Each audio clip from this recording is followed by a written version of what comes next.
වැඩි දිනෙක පෝලිම් සැදිලා එන තැනක් තියෙනවා. ඒ තමයි කහපත් දන්සැල.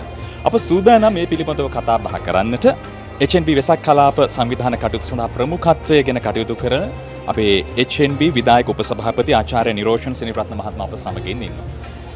සිනිරත්න මහත්මයෝ දැන් බොහෝ දෙනෙක් එකතු වෙන තැනක්.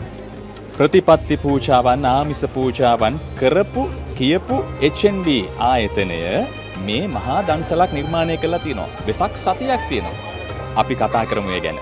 ඔබතුමා කියපු තැනින් පටන් ගත්තා නම් අපි ප්‍රතිපත්ති සහ ආමිසය සමබරව කරගන්න ඕනේ. අපි ප්‍රතිපත්ති පූජාව තමයි ඉස්සෙල්ලම කරගත්තේ. අපි ආශිර්වාද පින්කමක් කරා. එතකොට භාවනා වැඩසටහනක් කරා. එතකොට පිරිත් සත්ගායනයක් කරා සහ දානේ පිරිනම මහා සංඝරත්නය උදෙසා. එතකොට මම හිතනවා සෑහෙන දුරකට අපි ප්‍රතිපත්තිය පූර්ණ කරගත්තා මේ ආමිසයට එන්න කලින්. දැන් ආමිසය ගැන කතා කරොත් අද ඔබ දකින මේ සියලු දේ ආමිස ගොඩට වැටෙනවා. කූඩු, තොරන්,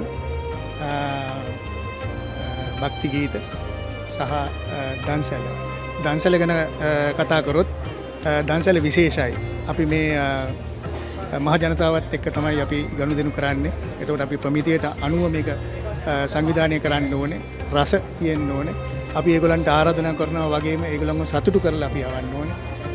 ඒක තමයි අපිට දැන් ඔබ දකින්න ඇති මේ සෙනගක් එනවා ඇවිල්ලා අපිට ස්තුති කරලා තමයි යන්නේ. ඒක හරිම සතුටක්.